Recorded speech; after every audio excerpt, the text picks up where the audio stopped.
Magandang araw, kaibigan. May repair po tayo ngayon na ang brand niya ay Magnavox. At ang device na to ay HD DVD DVD recorder. Ibig sabihin, siya yung gumagawa ng mga DVD na bala ng CD. Sabi ng nagpagawa, gusto niya pang i-restore dahil sabi ko nga po pwede naman sa computer gumawa ng mag-burn ng mga CD. Ay gusto niya daw i-restore. Ang main cause po ng problema nito ay na-direct, na-isaksak sa 230 volts AC na outlet, samantalang ang supply niya ay dapat ay 120 volts AC. Ayan, i-check po natin kung ano yung naging diferensya niya. Sana wag lumaki. I-check po natin yan. Buksan po natin.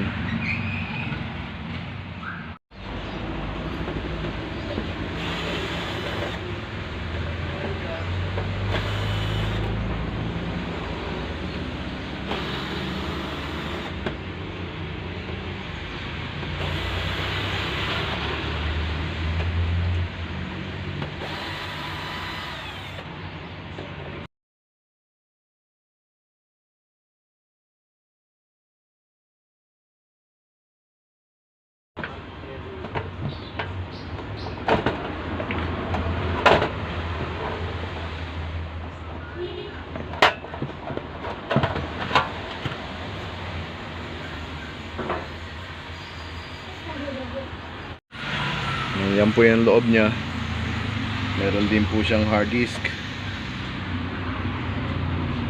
may player. At ito po yung side nung sa power supply o yung linear power supply niya, itong part na to. Dito po tayo magpo-focus muna. Try muna natin i-power up, mabuhayin tong power supply side na to bago natin i-check yung iba. Nakita niya may putok oh. Diyan muna po tayo mag-focus.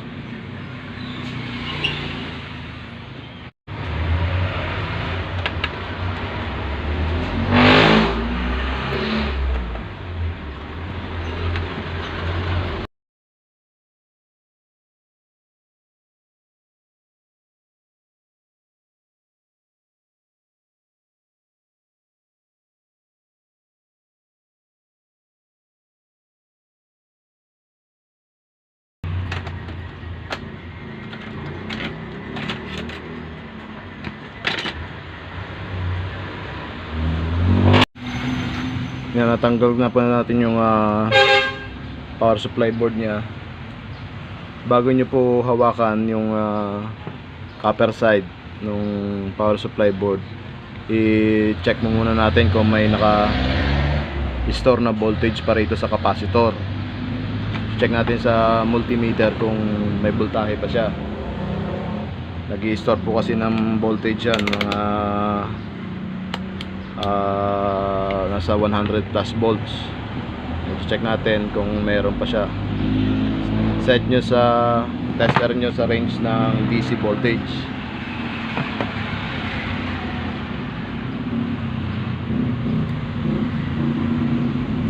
Wala na. Ibig sabihin safety na hawakan yung copper side ng board. Pag hindi po kasi natin ginawa yon, baka possible makuryente kayo. Ngayon, kung halimbawa naman na meron pa siyang voltahe, ang pagdi-discharge po niyan, ginagamitan po ng incandescent bulb.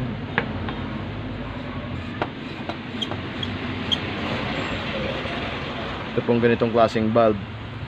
Kuha lang po kayo ng pan-jumper, yung isang pin ng isang pin ng bulb, ipapatong niyo po mismo doon sa linya ng capacitor, parang ganyan. Tsaka nyo isi-short doon sa kabila. Saglit lang po, discharge na yung capacitor. huwag niyo pong pag-shorten ng screw or kahit na anong metal, dahil malakas-lakas din po ang spark niyan.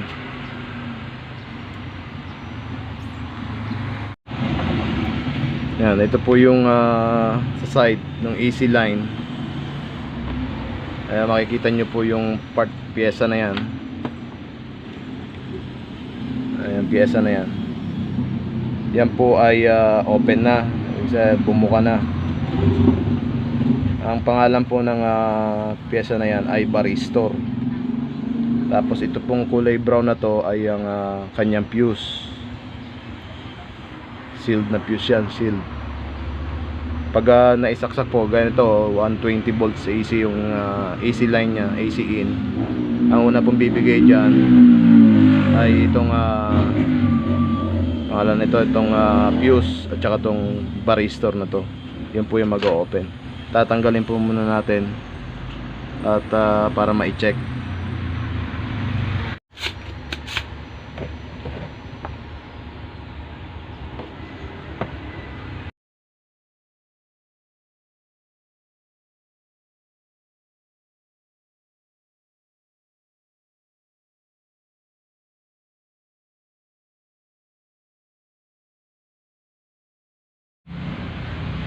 Natanggal na po natin yung varistor. Nakikita nyo kung open.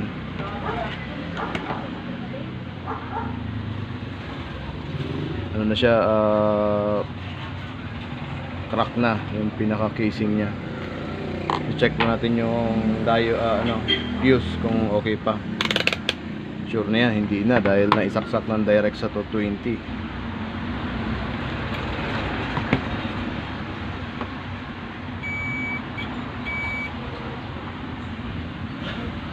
Open na rin po yung ano nya, yung fuse. Yung varistor may resistance pa, pero kailangan ng palitan yan. Sa mga 220 AC in ng mga power supply o linear power supply gaya nito, hindi na po siya nilalagyan ng hindi na po siya nilalagyan ng varistor. Kaya wala po tayong munang pamalit nitong fuse na to. Kaya ang gagawin natin ay magja-jump tayo ng maliit na wire, manipis na wire, for protection lang. Siguro kaya nitong maputol kagad. I-check natin yung voltage ng power supply kung meron kapag na-jump natin. Yan, na-jump ko na po yung sa power supply ay sa fuse. Po, tinap ko ng tin na wire. Itatry po natin siyang isaksak. Gagamit po tayo ng step down na transformer na 100 volts o 110 volts. Yan po siya.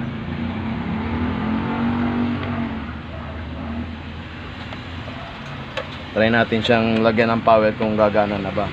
Hindi ko muna po pinalitan yung varistor. Titingnan muna natin kung puputok. Pag po pumutok, mayroon na pong bumigay na pyesa dito sa board na to. Pag pumutok po yung fuse na jumper natin na yan.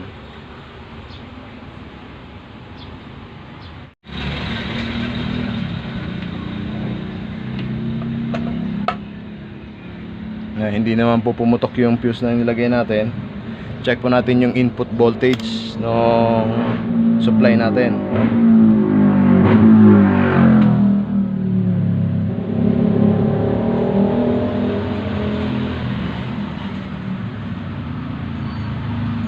Mayroon pong 102 volts AC. Check po natin sa pagkalagpas ng transformer. Mayroon din pong 102. Lagay po natin sa DC range yung tester natin, 500 volts DC. Check po natin yung capacitor, yung malaking capacitor. Kung may 135 volts DC yung supply nya. Ibig sabihin okay na po yung power supply ng board. Ngayon i-check po natin yung output nya dito sa side na to, itong output voltage ng board, kung meron bang may lumalabas ba na na voltahe.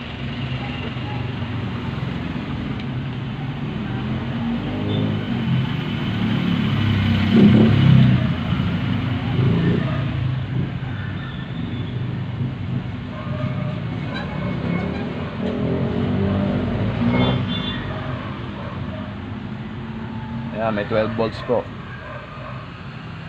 Ibig sabihin okay na yung board natin.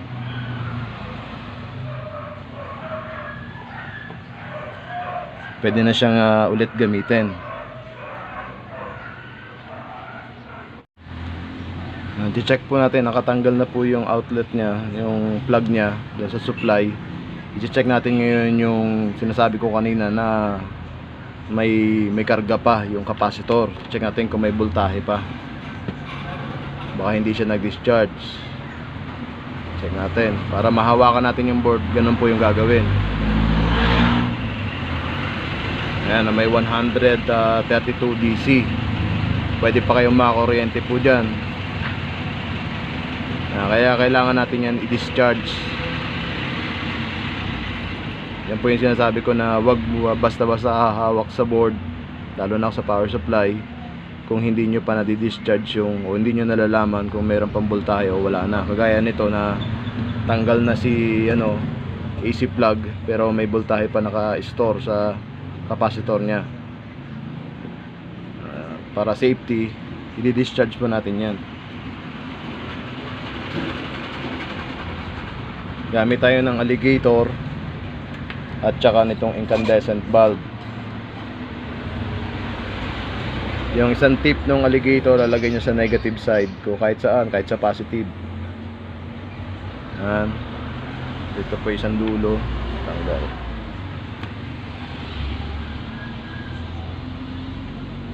Tapos yung isang tip ng incandescent lagay nyo dun sa positive,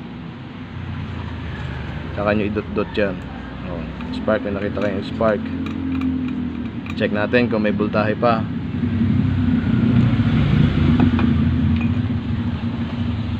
Yan yung meter wala na po. 1 volt, 2 volts na lang. Hindi na kayo makakuryente niyan. Safety nyo nang hawakan yung power supply board. Ang trabaho po ng varistor na to ay interrupt yung electrical surge or over voltage sa mga board ng power supply na 110. Ngayon kung mapapansin nyo po, ang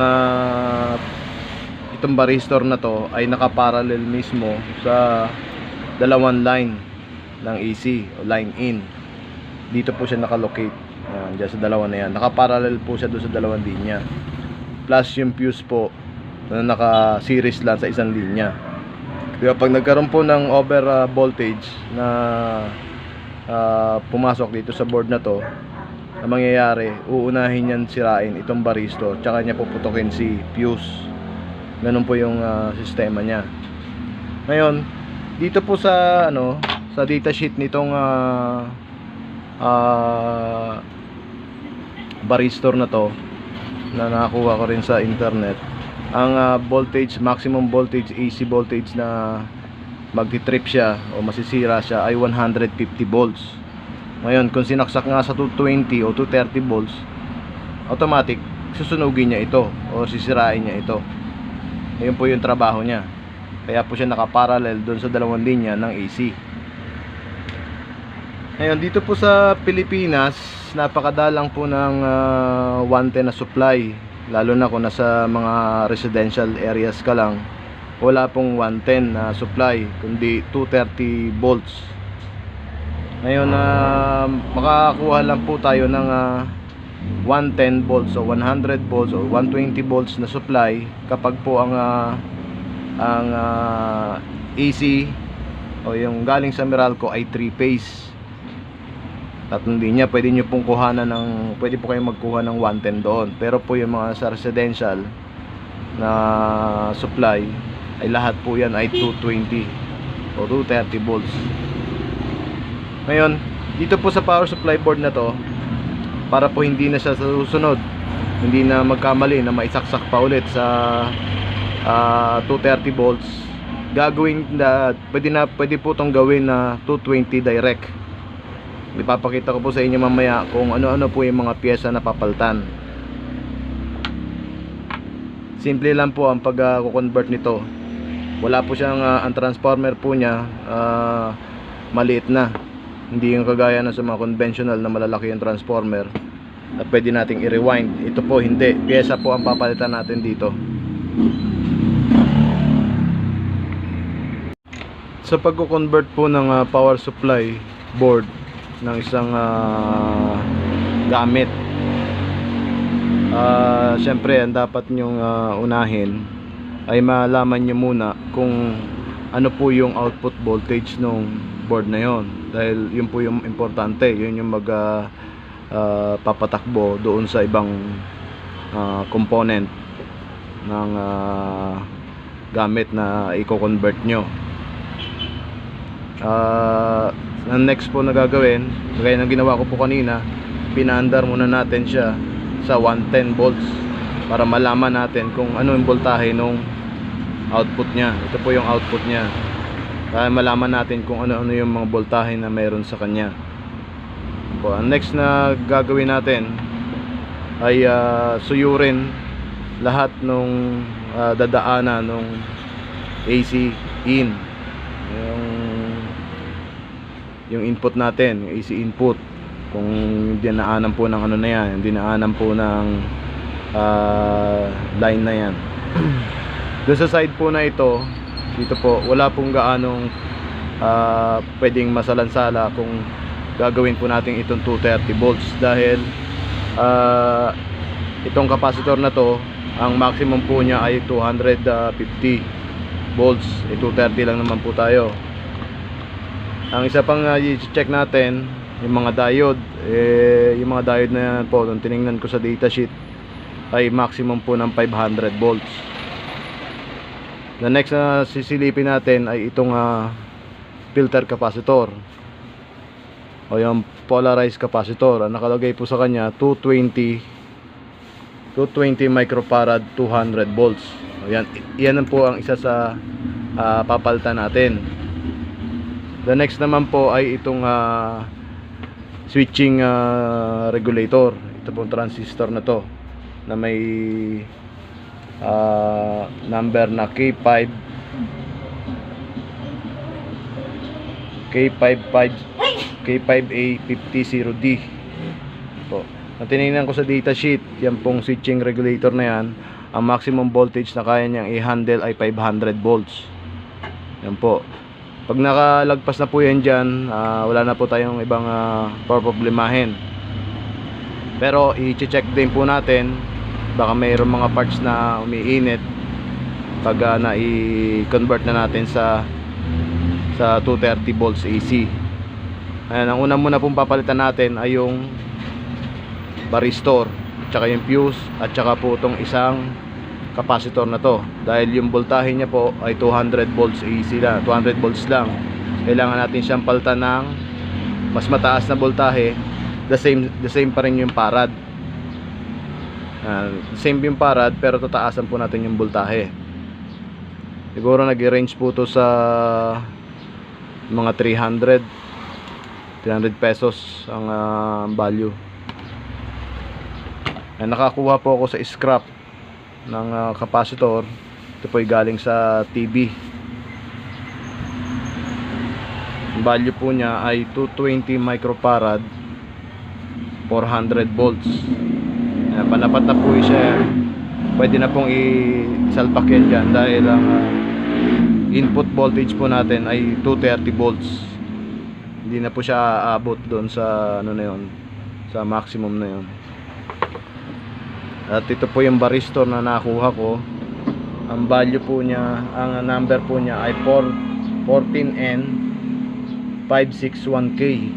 Base sa datasheet niya, ang tripping o maximum voltage na kayang i-handle nito ay 300 50 volts. Pwede naman pong hindi lagyan itong board na to dahil direct naman na siya ng 230. Pero para sa ano na rin, malay mo tumaas yung voltahe ng biglaan, maraming gamit na masisira nun, ilalagay na rin po natin itong varistor na to dito sa board. Yung pong fuse na nasunog sa kanya, wala pa po muna tayong pamalit, ginamperan ko na muna ng manipis na wire. Pero pag nakakuha po kayo, ang value po kasi nito ay 2 ampere. Ngayon gagawin nyo po na kahit mga 5 ampere ang value, palagi pong idodoble nyo po yung amperahe. Kung nakalagay sa kanya nung 110 pa siya, nakalagay sa kanya 2 ampere, gagawin nyo pong 5 pag naging 230 volts na. Try natin palitan ng capacitor muna at ilagay itong varistor na to. So, dalawa na lang to.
Yung capacitor po, huwag kayong magkakamali na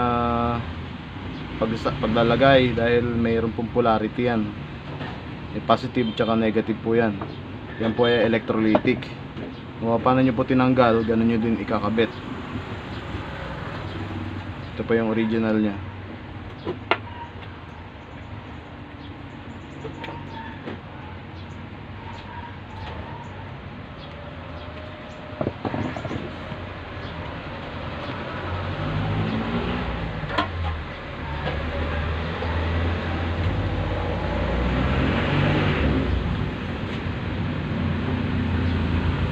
Naikabit ko na po yung mga parts na papalitan, kagaya po nitong filtered capacitor na 400 volts na 220 microfarad at yung pong varistor.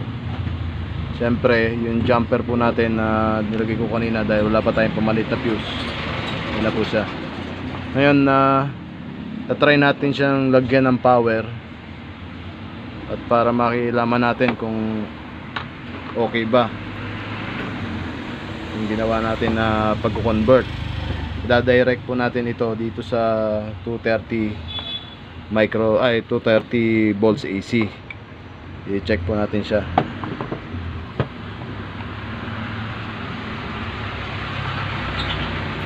Tester.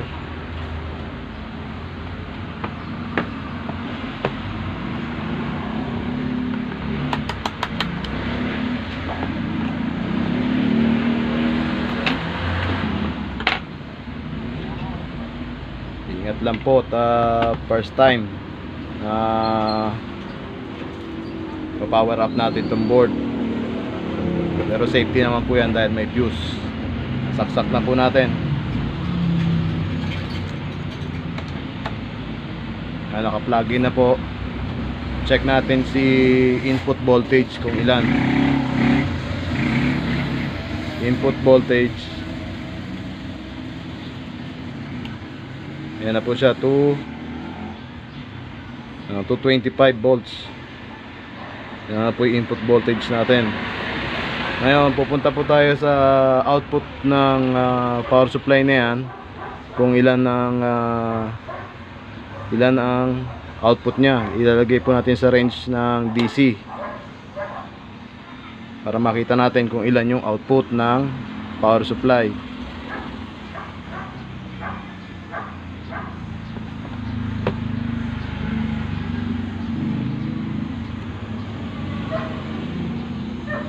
Pakitingnan nyo na lang po sa tester kung ilan.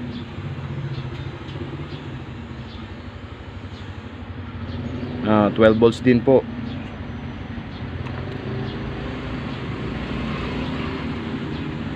Ibig sabihin, okay po yung pag-convert natin ng power supply board na to. Unplug po nga natin para ma-check. Nasa 500 volts DC pa rin po tayo na range ng tester. Check natin tong capacitor kung ilan yung voltahe nya. Naka-unplug na po yan. Tinanggal ko na. Check natin kung nag-restore ng ng voltahe.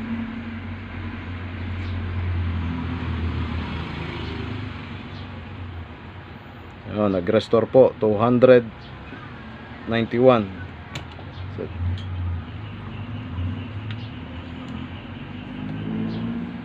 291 na volts DC.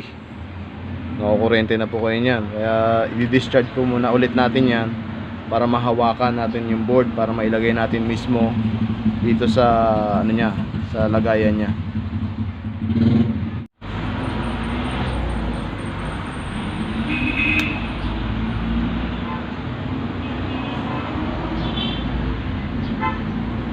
Okay na po yun. Check ulit natin kung may voltahe pa ba para mahawakan natin si board.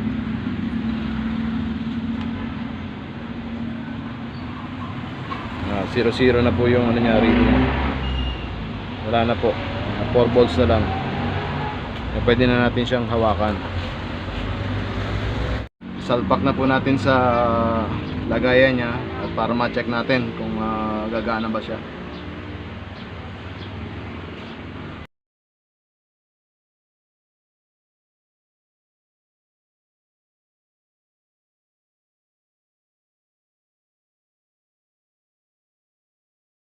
Na-install ko na po sa mismong lagayan niya yung power supply board. Ito po yung power cord niya.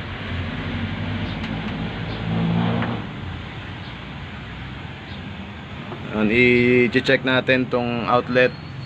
Ito po yung outlet ko. Check natin sa meter kung ilang volts.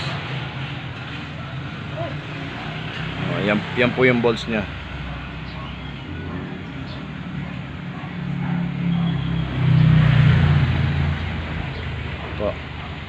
Ngayon, irerekta ko na po itong saksakan nya. Yan po yung saksakan nya. Irerekta ko na po mismo sa 230 volts AC. Po siya.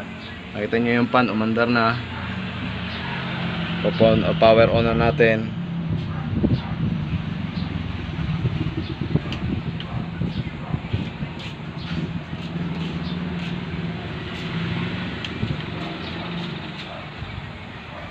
Power on na po siya. 9.1 DVD. Try po natin i-open si tray ng player. Ano po siya.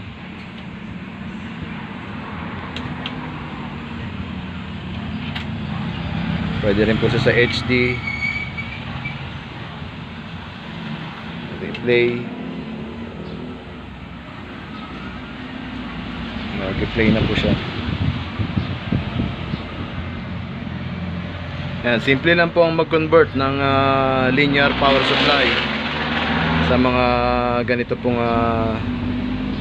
kagamitan. Mapalitan nyo lang po yung capacitor, yung fuse at yung paristor. Pero dapat i-observe nyo pa rin kung mayroong umiinit na pyesa mismo dyan sa power supply na yan.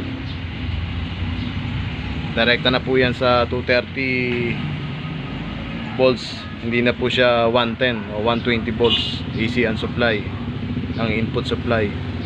Direkta na po siya.